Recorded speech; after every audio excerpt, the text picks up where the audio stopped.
The Betrayal of Ejiogbe to Oragun. Long ago, Olofin, the divine king, had lost his sight. Despite his blindness, he could recognize people by their touch.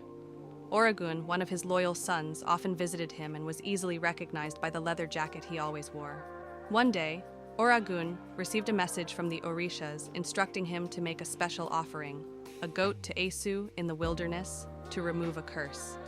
Following the divine instruction, Oragun went to visit Olofin.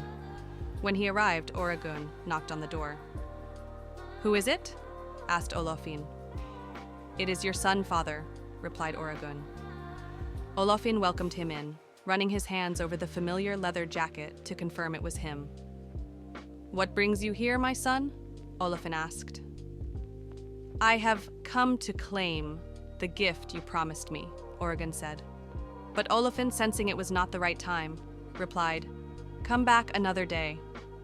Unbeknownst to them, Èjìogbè, another son of Olofin, had overheard their conversation. Driven by ambition and deceit, Èjìogbè devised a plan. The next day, Èjìogbè dressed himself in a leather jacket identical to Oragun's and went to Olofin's house. Knocking on the door, he mimicked Oragun's voice. "Who is it?" asked Olofin. "It is your son, father," Èjìogbè replied. Believing it was Oragun, Olofin let him in. Running his hands over the jacket, he thought he recognized his loyal son. "What brings you here, my son?" Olofin asked. "I have come to claim the gift you promised me," said Èjìogbè. Olofin, trusting the moment, bestowed upon him great blessings, governance, wisdom, and wealth. Èjìogbè left, triumphant in his deceit.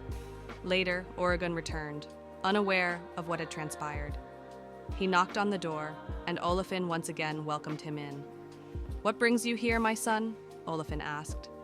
"I have come to claim the gift you promised me," Oragun replied. But Olofin grew angry, his voice filled with frustration. "I already gave you everything. How dare you come asking for more?" Confused and heartbroken, Oragun protested, "Father, you have given me nothing." Realizing the betrayal but unable to undo his words, Olofin reprimanded Oragun and banished him from his house. Humiliated and overwhelmed with sadness, Oragun left, wandering aimlessly. On the road, he encountered San Lázaro, Babalú Ayé, who saw Oragun crying and asked what had happened. Oragun shared his sorrow, recounting the injustice done to him. San Lázaro, moved by his story, said, "Come, let us go to Olofin's house. We will make this right." At first, Oragun refused, afraid of further humiliation, but San Lázaro insisted. Together, they returned to Olofin's home. Knocking on the door, San Lázaro announced himself. "Who is it?" asked Olofin. "It is Babalú Ayé, your old friend," replied San Lázaro. Olofin welcomed him warmly. "What brings you here, my friend?" "I seek nothing for myself," San Lázaro said. "I am well and content. I have come on behalf of Oragun to ask for justice. He has been wronged by Èjìogbè, and this injustice weighs heavily on his soul."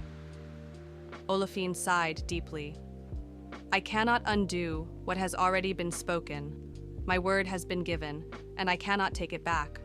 But know this, the greatest among all will be the humblest, and his purpose will be to aid those in need." With these words, Olofin acknowledged the pain inflicted upon Oragun and blessed him with a noble destiny. Though he did not receive the promised gifts of governance and wealth, Oragun's humility and dedication to others became his true legacy. To Iban Esu, so ended the tale of betrayal and redemption, a reminder that humility, perseverance, and the support of allies can overcome even the deepest injustices.